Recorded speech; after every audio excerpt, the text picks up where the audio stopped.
Olá, professores do meu Brasil! Vamos para mais um vídeo, meu segundo vídeo do canal.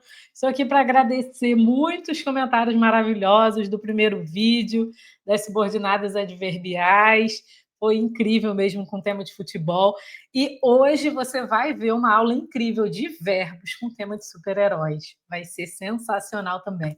A ideia aqui é sempre trazer muito conteúdo bacana para vocês, muitas aulas e muita forma da gente trazer esse conteúdo mais leve, para a gente ter mais clareza também para ensinar, né? Eu sempre falo, clareza para ensinar, leveza para aprender. Se a gente tem isso muito claro na nossa mente, se a gente domina muito bem esse conteúdo, a gente consegue ensinar de modo interessante para qualquer pessoa, tá bom? Então, o tema dessa aula é verbos com super-heróis. Vamos lá? Antes da gente começar, não posso esquecer de lembrar o que vocês precisam fazer para o canal crescer e a gente ter vídeo aqui direto, todo dia. Será que a gente chega a um tamanho desse para ter vídeo todo dia? Depende de vocês. Então, o que você não pode deixar de fazer nesse vídeo? Já curtir. Se você ainda não está inscrito no canal, ativa o sininho, se inscreva no canal, porque é muito importante, porque eu sempre vou trazer conteúdo muito bom aqui e você vai ser avisado. Né? Você não vai perder nenhum conteúdo que eu postar aqui. Então, não deixa de curtir, não deixa de ativar o sininho, seguir o canal. E também compartilha. Tem algum professor de português aí que divide a sala de aula com você, que você quer que ele conheça também um método diferente, mais interessante, mais eficaz de ensinar? Então, compartilha com ele também, envia para ele. Combinado? Então, vamos lá. A gente vai, nessa aula aqui, trazer um panorama sobre como os super-heróis estão intimamente relacionados com os verbos. Por que isso? Porque super-heróis tem tudo a ver com ação. E como a gente sabe que o verbo ou ele expressa ação ou o estado, ou o fenômeno da natureza, 90 e tantos por cento dos verbos são de ação, eles têm tudo a ver com os super-heróis, não é? Então, quando eu penso numa aula temática também, é muito importante que a gente pense, poxa, que tema tem total relação, fica fácil do aluno assimilar e dele nunca mais esquecer. Então, por isso que eu escolhi o tema de super-heróis. E como eu sempre falo para você, prof, não comece a aula com o conteúdo. Verbo.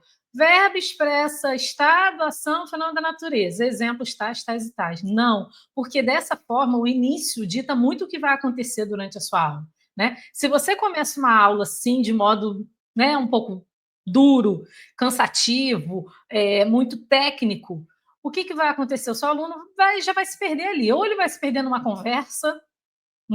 Quem não tem aí, né, uma turma que conversa demais. Ou ele vai se perder numa conversa, ou ele vai se perder nele mesmo, ele vai começar a desenhar, ele vai pensar em alguma coisa, e não é isso que a gente quer. A gente quer o quê? Eficiência nessa aprendizagem. A gente quer trazer esse aluno para que ele se interesse e ele consiga aprender, né? Eu tive na palestra do congresso, um dos comentários que eu recebi de uma professora que me marcou muito, ela falou assim, nossa, depois da sua palestra, eu percebi que não tem conteúdo chato. Chato é como a gente ensina. E é verdade, sabe? Porque existem diversas formas da gente ensinar. E se a gente está ensinando de um modo que nem a gente gostaria de aprender, a gente precisa mudar, não é? Então, essa é a proposta dessa aula. Trabalhar os verbos com analogia aos super-heróis. E não vai começar falando de verbo, você vai começar falando de super-herói. Fala aí, galera, tudo bem? Como vocês estão? Gente, estava assistindo Os Vingadores Ultimato. Nossa, que maravilhoso! Vocês já assistiram? Você pode começar falando de um filme. Ou você pode começar falando que sei lá, eu, por exemplo, tenho meus dois meninos, o Romeu e o Miguel. Gente, o Miguel é apaixonado pelo Homem de Ferro. Eu comprei uma fantasia para ele que é zíper lá debaixo do pé até aqui em cima, ele fica todo coberto. E aí você pode ir descontraindo. Lembra do método que eu falei? Lembra da narrativa? Lembra de contar a sua história, que também é muito importante, tá? E aí você vai entrar no mundo deles. E vocês, galera, qual é o super-herói que vocês mais gostam? Ah, professora, eu prefiro o Thor. Eu também prefiro o Thor, tá? Eu não. Meu favorito disparado é o Batman. E aí você vai anotando frases deles, porque eles estão emitindo verbos. E você vai perguntar para eles, mas por quê? Por que você gosta tanto da Mulher Maravilha? Ah, porque a Mulher Maravilha representa a heroína feminina. Opa, representa. E aí você vai anotando, tá?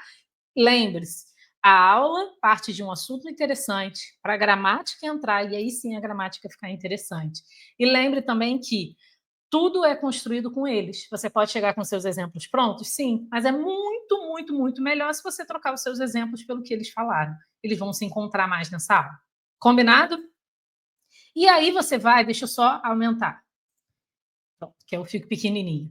E aí você vai falar que os verbos eles vão trazer, vão estar muito presentes nas frases que eles deram. Então, o Homem-Aranha diz, eu salvei a cidade, que são exemplos, tá? A Mulher Maravilha diz, eu protegi os inocentes contra a ameaça. O Thor diz, eu derrotei o vilão com martelo, etc. E aí você vai mostrar ali para eles, olha só, amores, nessas frases aqui que vocês me deram, o que expressa a ação? Salvar, proteger, derrotar. Perfeito isso? Perfeito. É isso que o verbo faz. E aí eles já começam a perceber que esses verbos vão expressar as ações que os super-heróis do que serão provavelmente sujeito ali naquelas orações. Tá bom? Mas aí, se você não tiver falado de sujeito, você fala que é a pessoa, né? Porque às vezes você está dando essa aula aí no 6º ano e aí você ainda não entrou em sintaxe. Então, você fala que vai ser referente à pessoa, tá bom? Então, é muito legal que você traga isso dos exemplos deles para eles verificarem, tá bom? E aí sim você vai dizer, olha, lembra daquele exercício que a gente faz às vezes na educação física, que se chama flexão de braço? Quem gosta? Chama um aluno na frente, vamos embora, deixa eu ver quantas flexões você consegue fazer. E aí você vai trazendo isso muito para a participação deles, eles amam, é uma aula maravilhosa. E aí eu pago flexão também, porque eu odeio flexão e eu falo isso para eles. E aí na aula seguinte, o que eles vão estar falando? Poxa, professora, você odeia flexão, né? Porque infelizmente são esses vínculos emocionais que marcam. E se esses vínculos emocionais estiverem interligados ao conteúdo, eles não esquecem mais. Esse é o propósito da aula temática. E aí eu faço flexão também. Enfim, eles ficam doidos. Deixa eu só dar uma mexidinha aqui no ar. Fiquei com frio. E aí eles ficam doidos de ver a professora pagando flexão. Aí eu falo, gente, sabia que o verbo também paga flexão? O que, professora? Por quê? Eu explico para ele. O que acontece na flexão? A gente está o quê? Estendendo e contraindo os nossos músculos, certo? A fim de exercitá-lo, a fim de variá-lo. E aí eu digo que a flexão é essa variação. Então o verbo ele pode estar assim ou assado. E aí eles falam, meu Deus, como assim? Eu falo que essa flexão ela pode aparecer de 3 formas. Ela pode aparecer de número, pessoa, tempo e modo. O tempo vai estar no slide seguinte, tá? E aí eles vão falar, nossa, como assim, professora? Por quê? O verbo ele pode aparecer no singular ou no plural. O Homem de Ferro salvou ou os Vingadores lutaram. Por que esse verbo foi para o plural? Porque ali Vingadores mais de um herói, mais de uma pessoa, tá? Ou o sujeito no plural, depende da turma. E a pessoa? A pessoa é a referência que eu estou encontrando para conjugar aquele verbo. Eu posso apontar para mim mesma, isso é a primeira pessoa. Eu ou nós. O eu é no singular, o nós é no plural. A segunda pessoa é quando eu aponto para o outro, que é o tu ou vós. O tu é no singular, o vós é no plural. Terceira pessoa é o que está distante, tá? Até lembrei de uma aula aqui que eu dou de leitura e interpretação, que também é muito boa, que eu quero trazer para o YouTube, né? Que é o aí, aqui, aí, ali. Sobre leitura e compreensão e interpretação. E aí, voltando aqui. Quando eu digo primeira pessoa, aponto para mim. Eu ou nós, tá? Dependendo do singular ou plural. Segunda pessoa, tu ou vós. Terceira pessoa, um pouquinho distante, ele ou ela. Ou eles ou elas, também no plural. Beleza? Percebeu como o verbo flexionou? Percebeu como ele variou? E aí, na aula seguinte, eles vão falar: caraca, professor, fiquei com mó dor aqui. Eu falei, pois é, eu também. Estão vendo que a vida é fácil? Do verbo também não é, não. Ele tem que se contrair, se esticar, enfim. Pronto. E aí a gente vai para a próxima flexão, que é a flexão de modo. Ou seja, o verbo ele pode ter um modo diferente. Aí eu falo para eles: vocês já ouviram aí da mãe de vocês, do pai de vocês, tenham modos? O que é modo? Modo é comportamento. O verbo ele pode se comportar de modo indicativo, com certeza. Ele pode se comportar de modo duvidoso, que é o subjuntivo, ou ele pode se comportar de modo autoritário, que é o modo imperativo. Então, eu posso ter um modo certo, um modo duvidoso, e um modo de ordem, que é o modo imperativo. E aí mostro isso para eles em exemplos também, é legal, né? Mostrar que se eu fosse a Mulher Maravilha, se eu fosse, isso é uma hipótese, isso é uma possibilidade, certo? Se é uma possibilidade, esse é um modo subjuntivo. Se eu digo eu sou a Mulher Maravilha, isso é uma certeza. Qual é o meu modo? É o modo certo.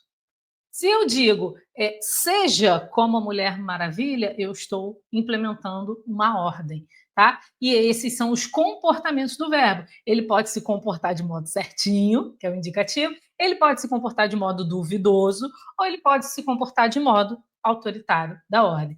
E aí percebe que a gente vai trazendo isso de um jeito muito lúdico para eles, muito trazendo para a realidade deles. Eu já falei do pai, da mãe, eu já falei da flexão, porque são essas conexões, gente. Isso aqui tudo é tudo conectado. Os nossos neurônios são muito conectados. Se a gente afasta o conteúdo de uma coisa que vai estar associada a esse conteúdo, que vai facilitar esse conteúdo, a gente está perdendo tempo e se frustrando e se aproximando de um burnout, porque ninguém gosta da nossa aula. Não é isso que a gente quer, não é? E aqui estão os exemplos, ó. No indicativo, eu tenho um exemplo de que o herói ele tem certeza de que faz, fez ou fará, que é o modo indicativo. Você vai trazer exemplos também, como eu trouxe há pouco. Modo subjuntivo é uma possibilidade, ele expressa algo que pode acontecer ou não. O modo imperativo expressa um pedido, uma ordem, né? Eles dizem que o modo imperativo é muito autoritário, nem sempre. A gente tem como utilizar o modo imperativo de modo muito educado, né? Então, por favor, faça essa atividade para mim. Eu estou, sim, utilizando o modo imperativo, mas eu não estou sendo mal educada. Eu também desconstruo um pouco essa ideia com eles. E aí eu tenho os tempos, deixa eu ampliar aqui, e aí eu tenho os tempos do indicativo que eu vou trazer e vou trazer os tempos do subjuntivo também.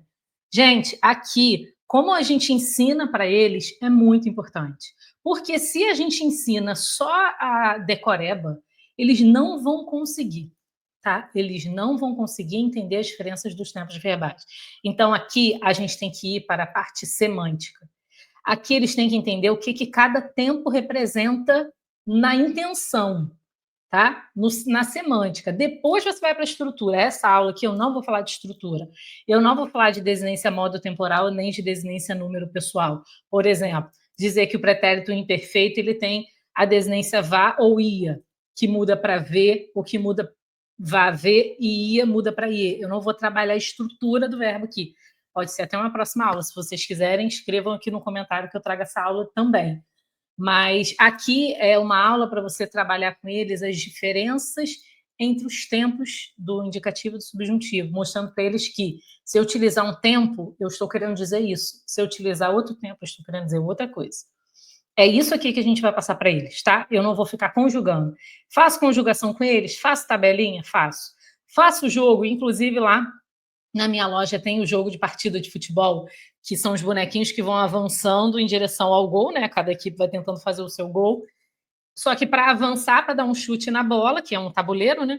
Para dar um chute na bola, ele tem que sortear como fosse um uniforme, uma camisa e um short de um jogador.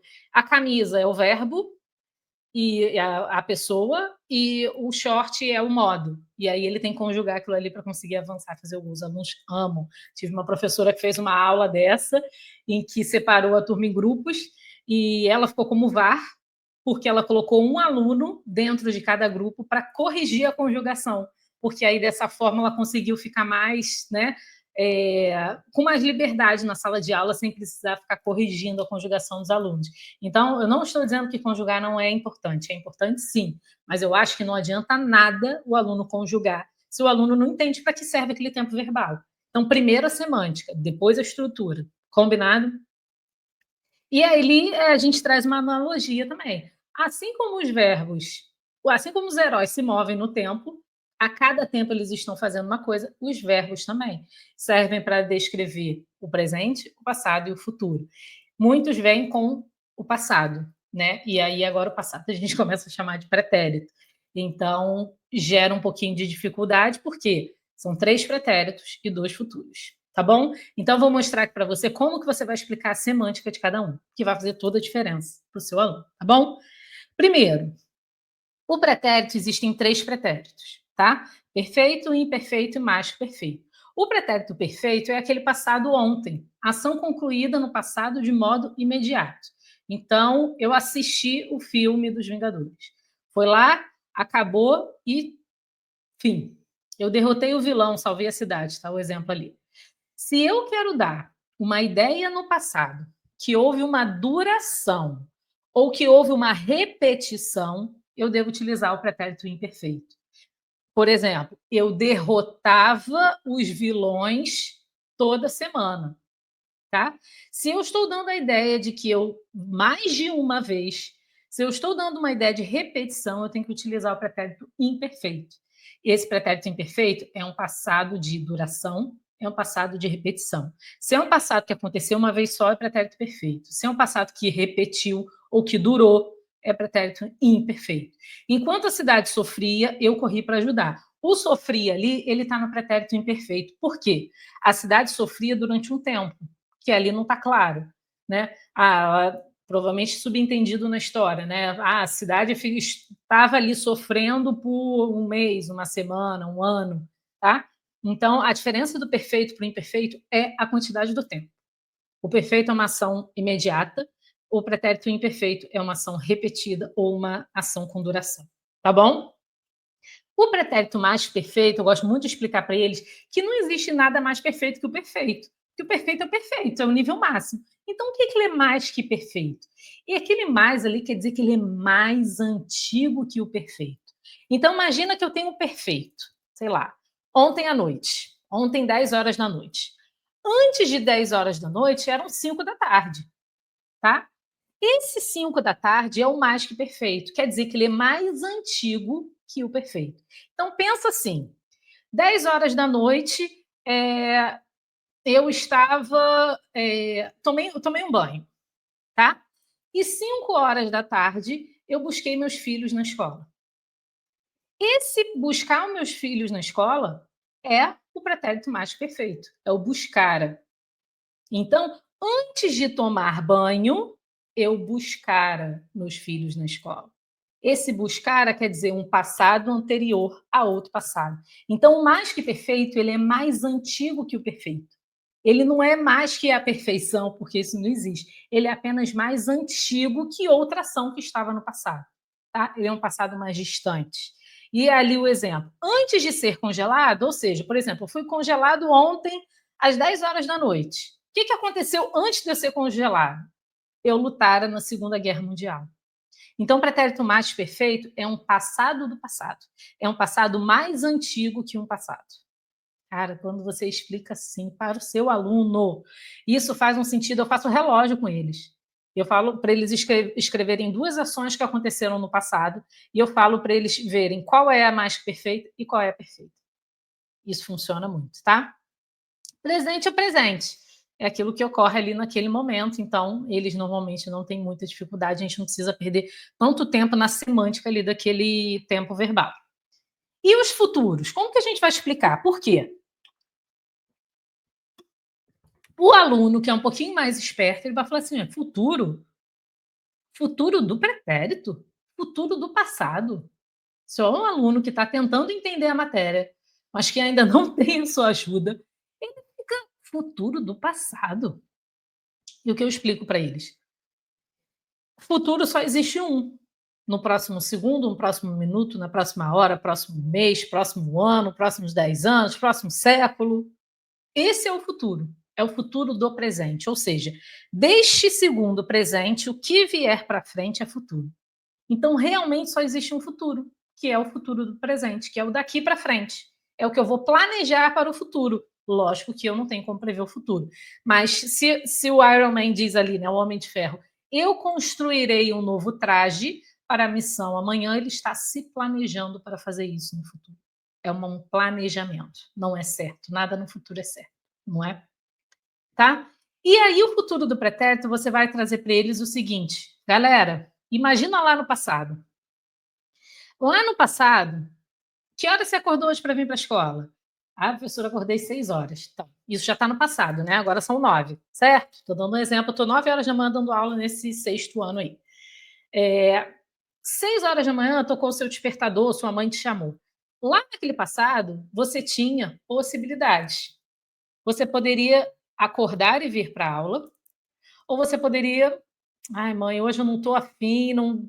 Aí você até pergunta para eles, quem é que não estava afim de vir para a aula hoje?